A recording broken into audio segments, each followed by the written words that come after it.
Now, at this point in the show, I speak to the biggest names in the world of politics, showbiz, sport, business and beyond. Tonight, the Red Dragon himself, arguably the most compelling political commentator in Wales at this moment in time. Principled, sincere, authentic, Richard Taylor has won a legion of fans for his no-nonsense outlook on COVID measures, extreme political correctness and Wales's First Minister, Mark Drakeford. And his life could have played out so differently. Getting involved in drugs at the age of 13, Richard was sentenced to jail for burglary at the age of 18. But after that, he found God and then politics, and the rest is history. And I'm delighted to say that Richard Taylor joins me now. Hi, Richard. Mark, thank you. You're too kind. Those words do not describe me. I'm nothing but... I'm just a normal Welsh bloke. That's all I am, that speaks his mind and believes in common sense.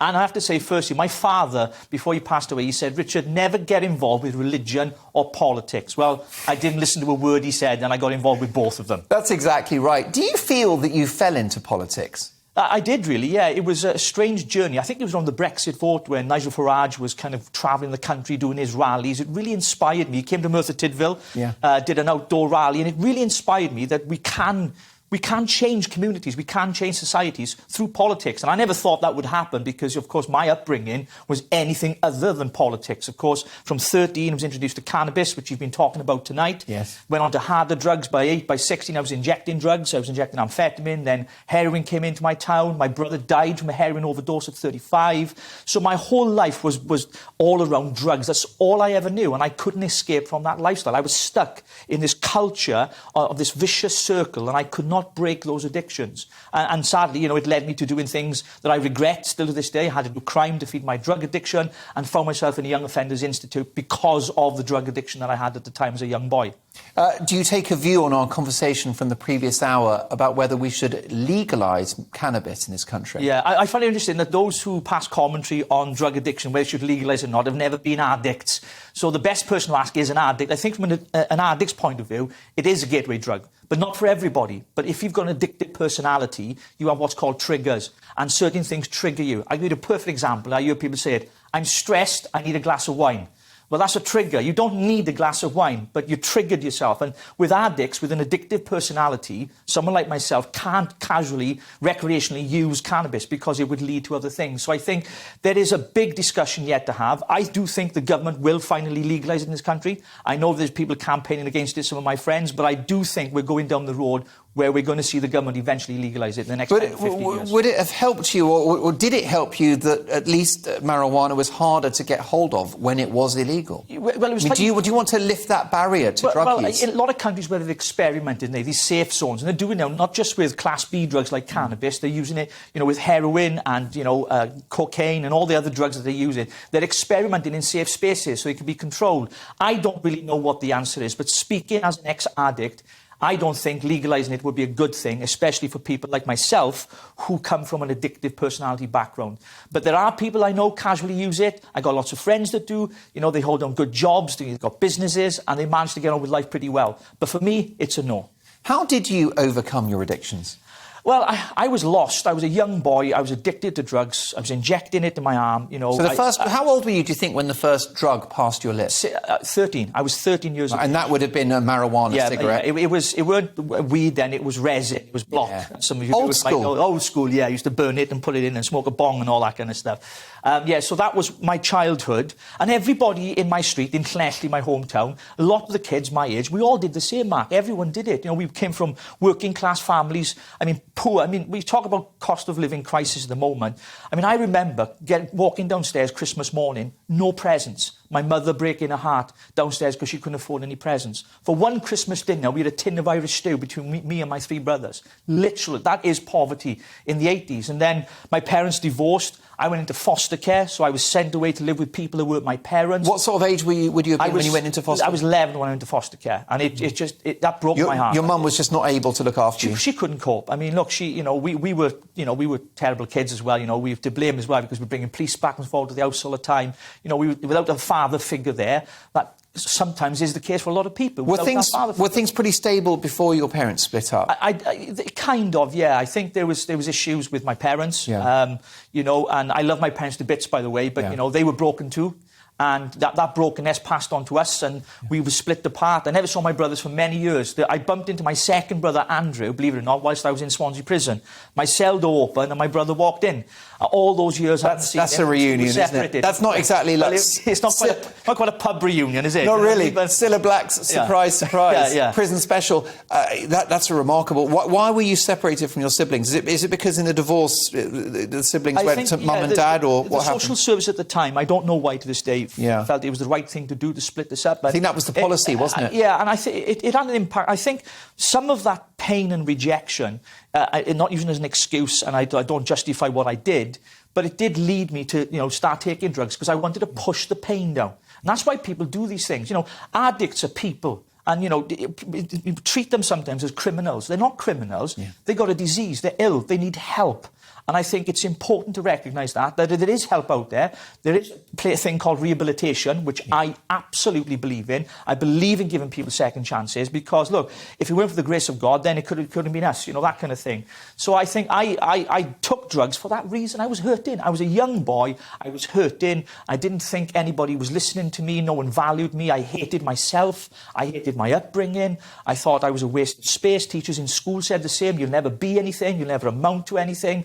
And I just thought of myself as garbage. And I just wanted to kill myself by taking drugs. That's literally the place that I got to. And yes, suicidal, taking drugs was part of it. Yeah, and I was reading earlier that you were essentially you were attracted, basically you got involved in a gang, right? Yeah. The Town Boys. Yeah.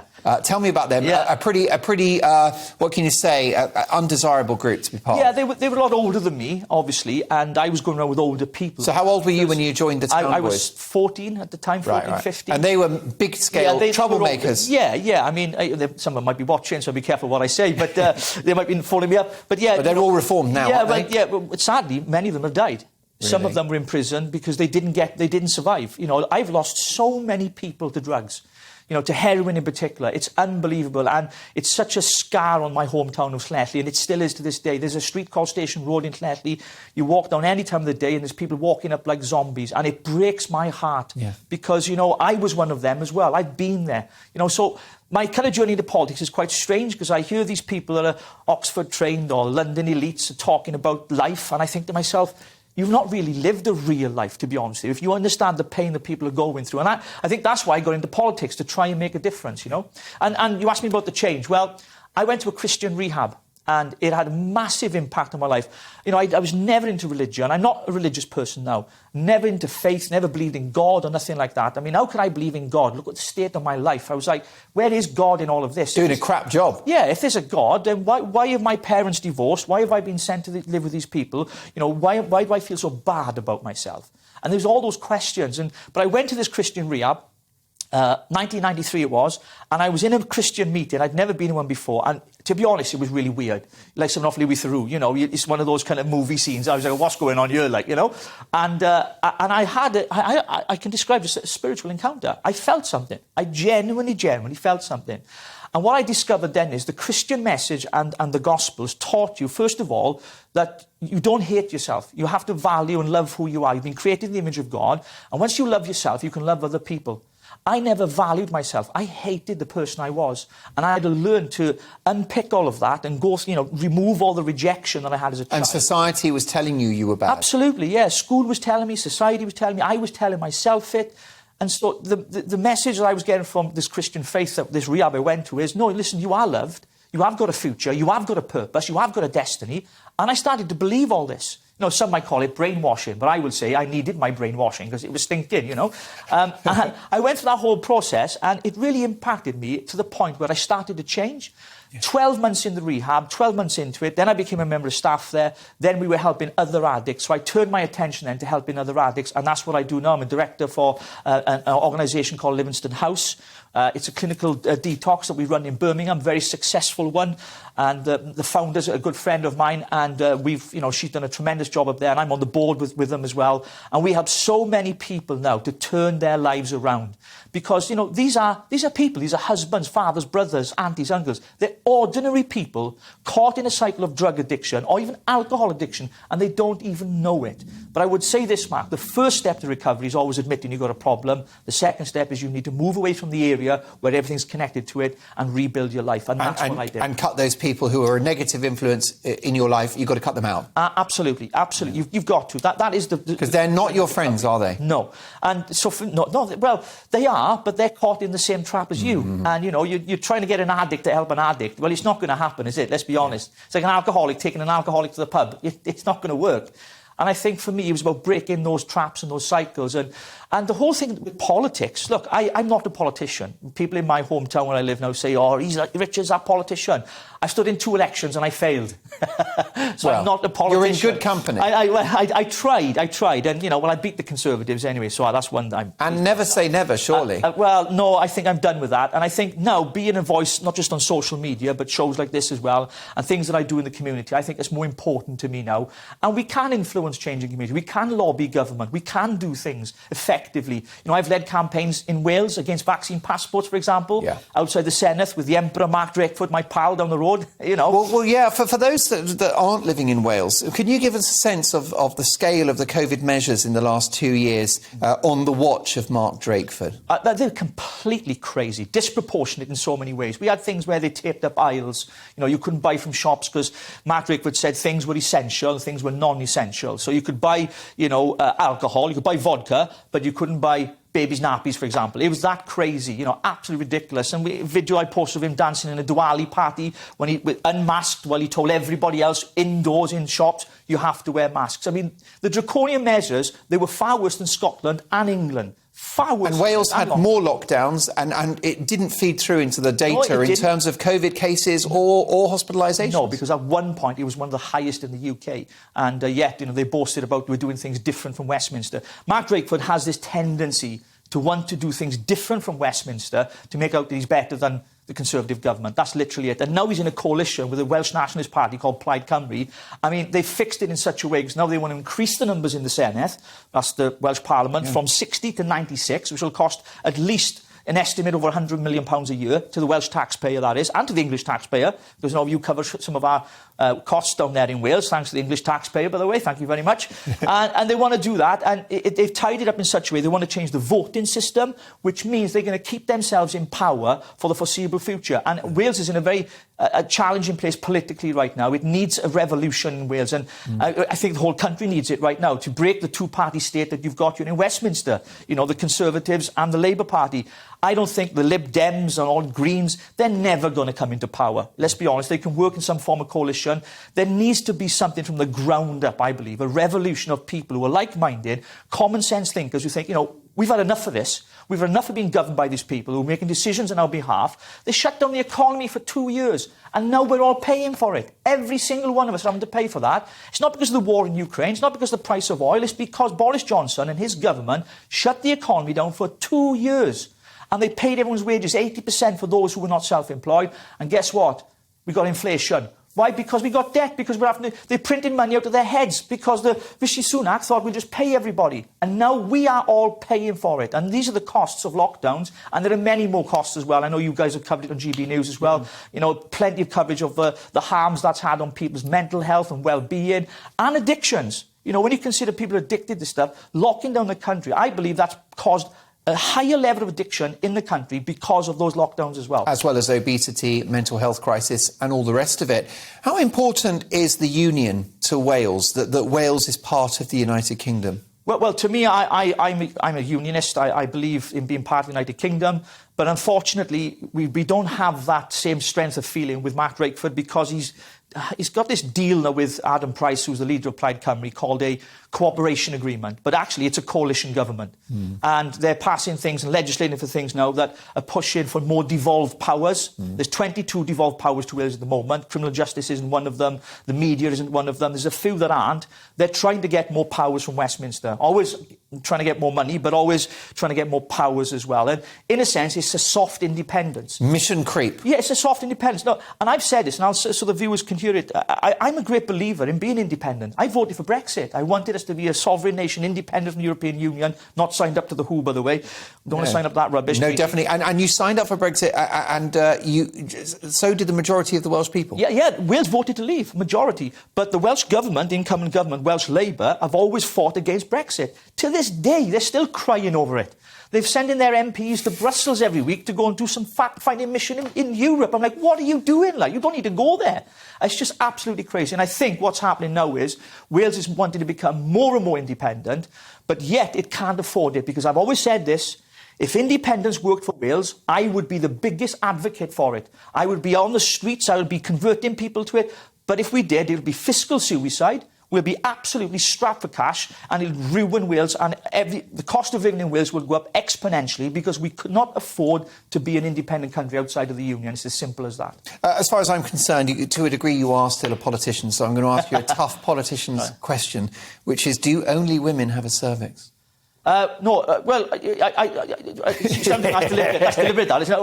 Time for an ad break. No, don't do that. No, of course. Listen, men have penises. Is that a hard question to answer? No, men have penises. Yeah. Women have vaginas. Okay. That's it. It's period. You had to think about that one, didn't you? But it's simple as that. And I was playing on the old politics. Well, I'm not. It's a difficult question. I can't answer it. No, you can answer it. It's simple. It's an adult female. That's a woman. See, it's simple as that. I've just said it. It is that simple.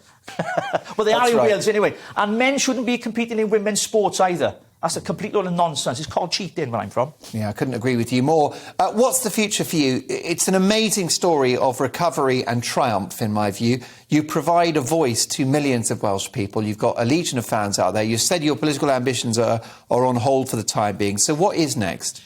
I think it's a good question, Mark. You've stumped me on that one. That's one I can't answer. GBNews presenter, come on. Well, I'm waiting for the phone call, and I waiting for the phone call. I believe in giving people a voice. I believe in giving people a platform. And, I believe that speaking on behalf of those people who feel how I feel, and they don't have a voice. Because I'm a working class boy, an ex-addict from the streets, who's not gone to university and had all the degrees. He's not come from a posh family. And I'm not against that. That's great that some people do. I'm not an academic. I just speak as I see, and I speak from my heart as well. And I think our politics needs that. It needs more people who speak from the heart, not just, speaking for political... Well, lots of middle-class people were commenting on the remarks by a Conservative MP in the House of Commons about food banks. Now, this is actually a working-class MP himself. Who actually said that, he'd experienced poverty in his life. I think his family were in coal miners. Yeah. He was a single parent himself who worried about the electricity bill. Yeah. Anyway, he said in the Commons that actually the food bank policy that he's got in his constituency is that people that receive donations go on a course to learn how to cook and to budget. Huge anger among the kind of metropolitan chattering classes of North London. But as a man who's been there and got the T-shirt, what's your view? Well, firstly, I think what he said was absolutely correct. But given the fact we're in the middle of a cost of living crisis, it might have been insensitive. I put that out there on Twitter, right, and I got slated for it because I support what he's saying. And plus, as well, he's moved from the benches. He's gone from Labour to the Conservative Party. So, he's going to get criticism for that. But what he says makes sense because, a lot of people from where I come from, They don't know about budgeting. They don't know how to handle money. They don't know how to do basic skills. It's a genuine fact. Not everybody, but a lot of people. And I think teaching people those skills as well as supporting them through food banks. So I support what Lee Anderson says. And the criticism he's come under, I mentioned a few people who's been criticising him now. The lady who wrote the book, for example, on how to budget and stuff like that. I support what Lee Anderson says. But I think, given the political mood that we're in, at that particular time. And what social media is like. As soon as you get a clip like that, it goes straight on Twitter and it goes viral. And it's like, and now he's in the headlines. But I support what he says. We should teach people. We used to do it in school. It used to be called home economics. Do you remember that? Yeah, absolutely. Bring it back. Bring Richard Taylor back. What a fantastic conversation. Richard, let me shake you by the hand. More power to your elbow. Come back and see us soon.